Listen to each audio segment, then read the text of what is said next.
Annyeong yaraban. Kali ini kita akan membahas alur drama Korea yang berjudul Alchemy of Soul episode 7. Namun sebelum melanjutkan videonya, jangan lupa untuk like, komen, dan subscribe agar channel ini terus berkembang. Bagi yang belum menonton episode sebelumnya, silahkan cek videonya di playlist. Check it out.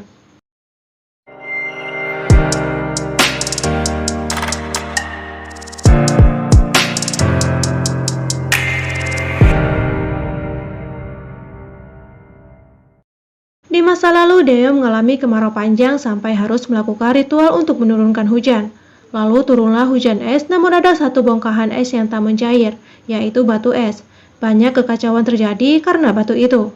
Pada saat hendak dihancurkan, batu itu berubah menjadi api, batu dan kembali ke bentuk semula, meninggalkan abu hitam yang dinamakan dupa pengusir jiwa. Kekacauan yang terus terjadi dapat diatasi oleh pendiri Songgrim, yaitu Sogyeong. Laki-laki itu adalah guru dari Guru Lee. Pangeran tengah kesal dan terus memikirkan Mudok karena ucapan wanita itu, kalau ia tak ingin bekerja dengan orang asing. Tiba-tiba Mudok sudah berada di depan pangeran dengan alasan ia akan datang ketika seseorang memikirkannya.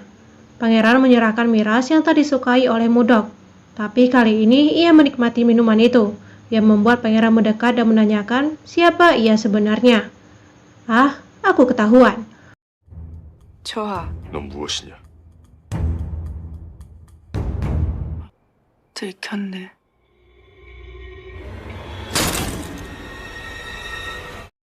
Lalu cermin yang ada di sana pecah. Di saat pangeran datang, Nyonya Jin mengatakan kalau ia sedang mencari Mudok yang telah memecahkan batu Yin dan Yang. Tak lama kemudian, penyihir Jonjinggak pun datang. Yul mengingat Mudok datang menghampiri karena laki-laki itu memikirkannya. Tahu bahwa itu bukan Mudok, Yul pun mensliding wanita itu, dan cermin di ruangan itu juga pecah. Kemudian, Jangguk datang.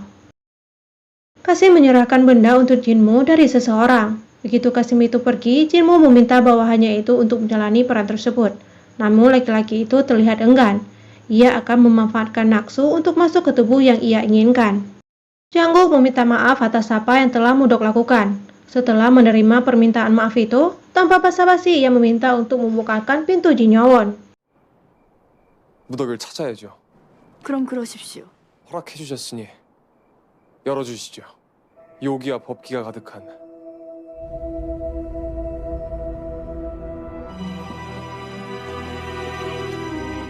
Setelah perdebatan antara pangeran dan Jangguk, pangeran menyentuh sesuatu untuk membuktikan kalau dirinya bukan penakut, namun malah terkejut.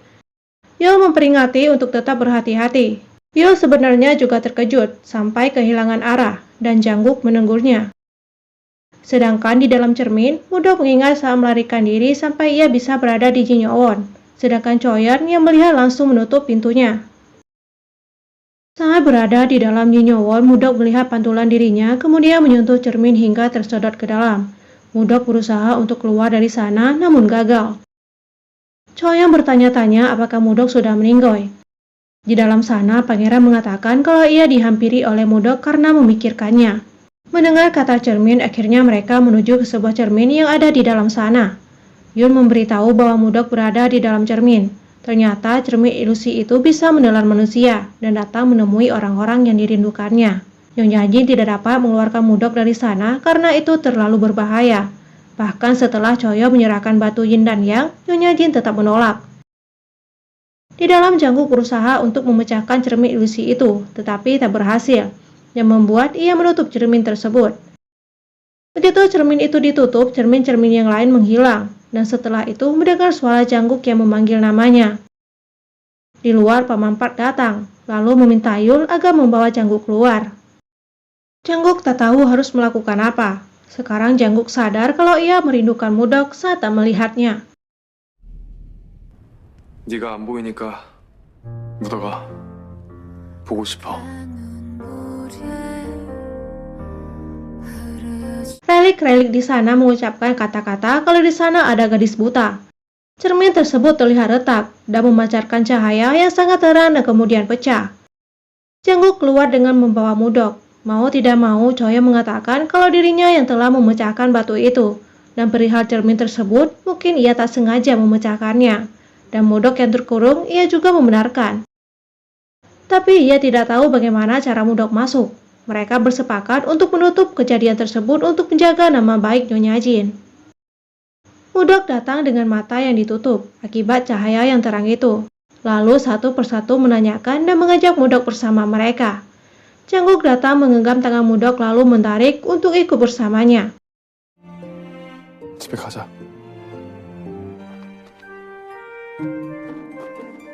Di lain tempat, Kim Do-ju tak setuju kalau pernikahan itu dilanjutkan.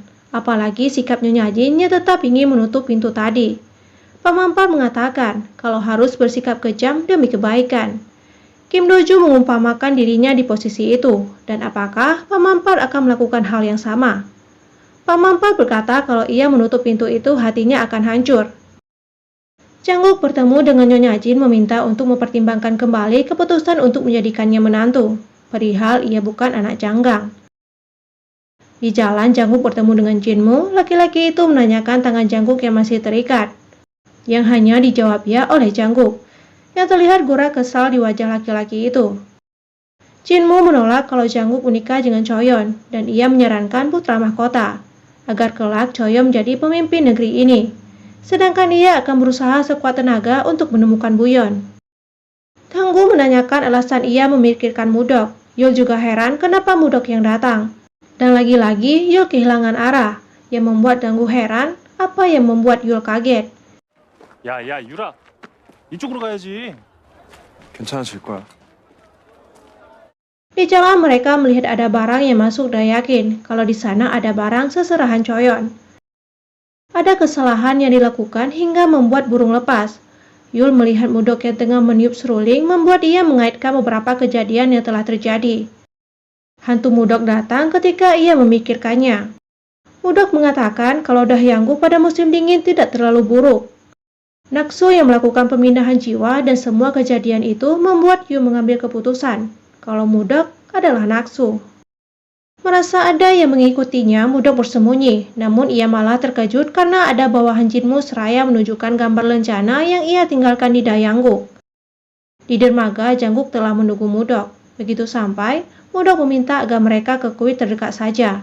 Ternyata Mudok telah menerima ancaman dari laki-laki itu, kalau ia akan menyelamatkan Mudok kalau mereka datang ke sana.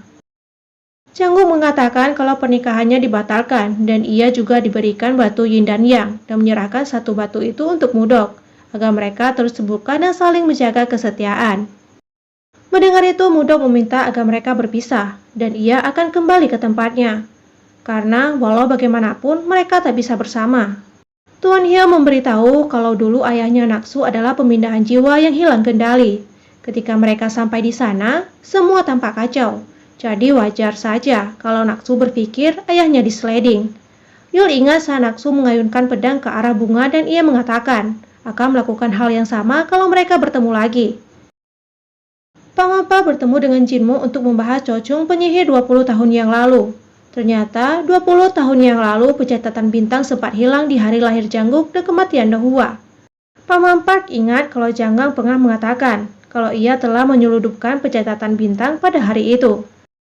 Jinmu tahu semuanya, bahkan perihal pemindahan jiwa, dan meminta Pak Mampar agar tak banyak bertanya dan orang-orang Saurin tetap aman dari rahasia itu. Di kuil, laki-laki itu mensliding Mudok. Janggook datang dan di luar hujan sangat deras. Ternyata Mudok telah mengatakan apa yang sebenarnya terjadi kepada Janggook. Janggook beberapa kali dikalahkan hingga akhirnya mereka berada di luar.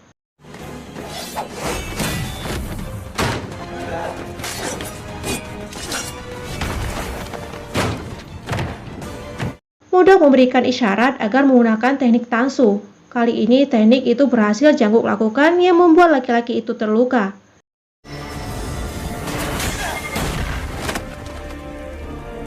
Tak lama kemudian ia pun menggunakan bola untuk pemindahan jiwa.